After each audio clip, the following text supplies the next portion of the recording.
Hello everybody and welcome back to my channel. My name is Kitty Mary and today I have a very unorganized, sort of just chatty. We're just gonna have a little drink or a little snack and we're just gonna talk about something. Okay, a couple of disclaimers. I've already talked about this on Instagram, but as it is clear to me not everyone has Instagram and perhaps you guys wanted a video about this as well, so that's what we're doing. Also, this is not me feeling like I need to explain things, everything that happens in my life. I don't have that need.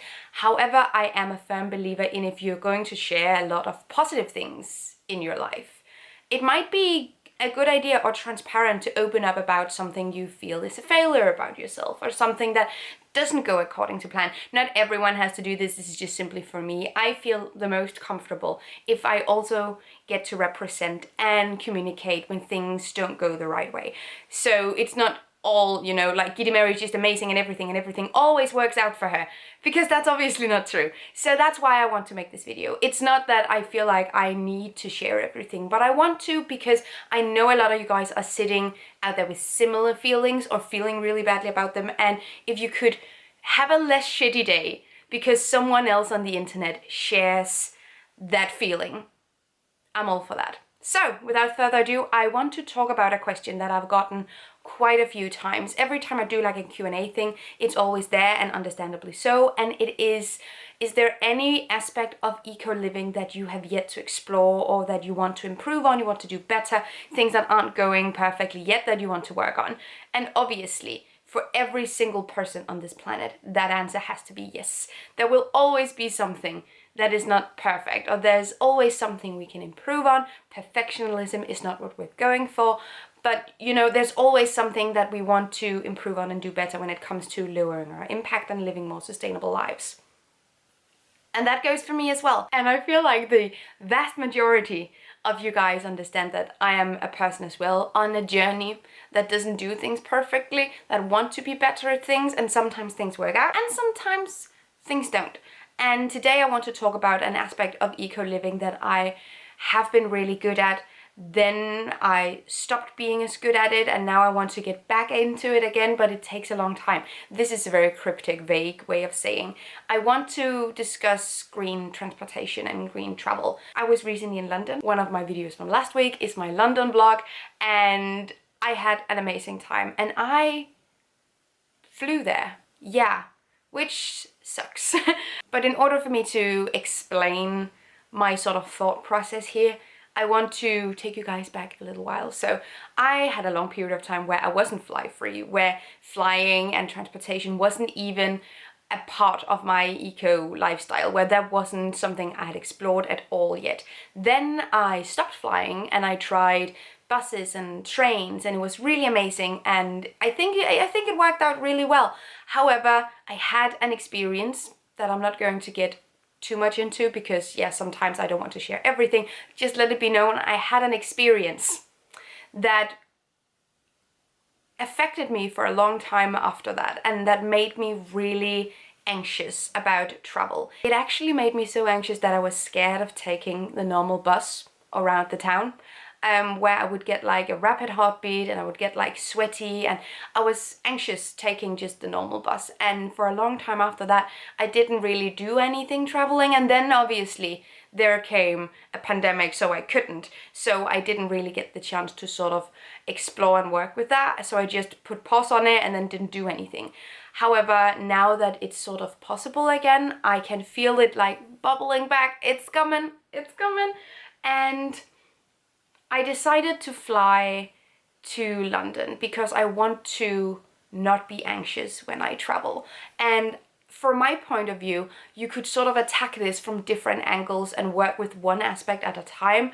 This is just me and my own personal preference for how my brain works. Obviously, this is different for other people, and if you can relate to this, that's really cool, but if you can't, it's also my experience, so it's okay if you can't. But I decided to then like as the first thing, I wanted to not be anxious traveling alone, because that was one aspect. So that's why I decided to fly to London, because then I could focus on normalizing being by myself, solo traveling, and focus on that aspect. And then everything else was super convenient, so that didn't add more anxiety on top of the solo traveling anxiety. And I'm really optimistic actually, because I had an amazing week. Obviously, I was a little anxious, especially walking around alone, but most women and many other people are also anxious walking alone, so I don't think that is an exclusive Gitte Mary anxiety.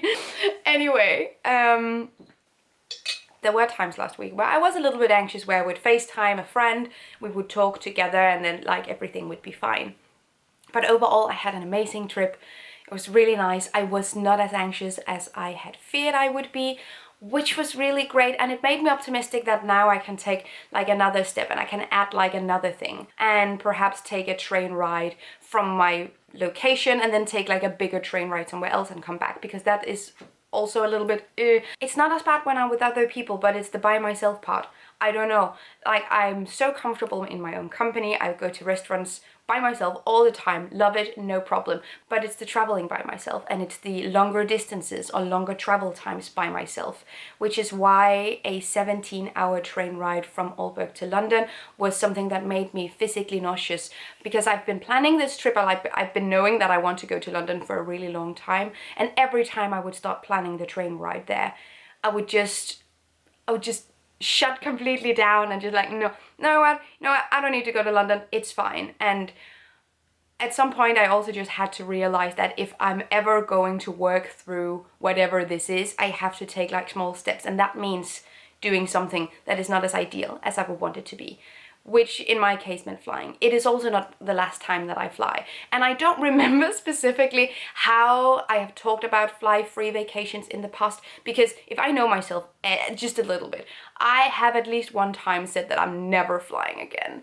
And that's a mistake.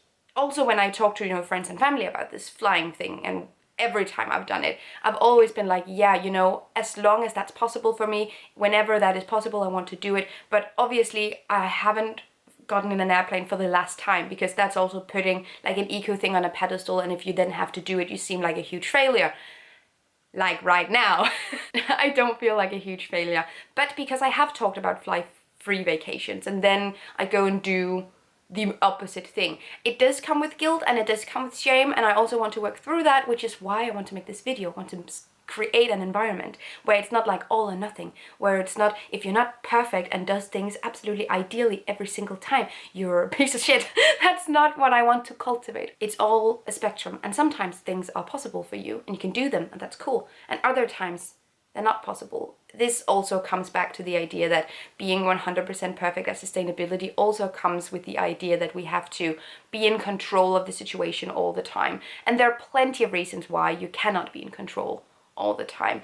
If friends or family are planning your vacation, you might not be in control. If you're traveling with smaller kids, you might not be in control. If you have anxiety, you might not be in control. So there are so many things where I think it's okay to cut yourself some slack and to do the thing that is less ideal. However, that doesn't mean that you have to turn off the ambition of being more ideal, if that makes sense. So I flew to London, but I still want to get back into the green travel game, and that's what I'm working my way up to doing. But it does take time, it does take work, and I am hopeful, I am, but I also know that it's not going to be like a perfect transition where now it's all out of my system and now I don't have to fly ever again. I might very well have to, I might very well need more work, and I'll find that out once I start planning my next trip. I don't know where that will be, but I would love to dip my toes in the water of fly-free travel again, and perhaps take like a train ride to Berlin or Hamburg. I've been to those cities as well, and that definitely also lowers my anxiety, that it's places that I know that I can sort of work these issues out in. The completely don't know where I am part is definitely an aspect when I solo travel. So going places where I know, but then going fly-free is going to be an option, perhaps. So we'll see what's happening. And yeah, also traveling with other people, but I don't think I'm getting as much work done when I'm with other people, because then I end up relying a lot on their energy and how they are dealing with the situation. And it's really important that I work my way through this, and I sort of come out of this like anxiety bubble. I'm just so done. Anyway, I don't know if this was useful, but I just wanted to have a chat with you about this stuff. Let me know down below your thoughts. And if your thoughts are, I am so disappointed in Gita Mary that I'm just going to unsubscribe because she's clearly just a big old hypocrite and I didn't understand anything she said in this video. Silently, that's fine. I don't need to hear your take because like, this is a place where there's room for these things. There's room for mistakes. I don't want to have a relationship with my platforms and with my viewers and subscribers where I have to be perfect or hide my imperfections. That's not what I want to do ever. And I don't hope anyone lives sustainably that way, because then you can't do it for very long and then it isn't really that sustainable. So I want to share my imperfections, and I want to create an environment where I don't feel like everyone is leaving me whenever I share those things. Human, you know, that's fair. Anyway, let me know down below what you feel about this and like what your vibes are. If you can relate to this, have you had a similar experience? If you had, I would love to know how you dealt with it, and if you have any good tips as well. That would be amazing. Thank you so much for watching. Have a great day. Take really good care of yourselves. Until next time. Bye. Thank you so much for watching this video, and also a special thank you to my Patreon supporters. You guys help me create green, zero-waste content, and I love you guys. You can find the links to my social media accounts down below and the link to my Patreon on this screen. Bye!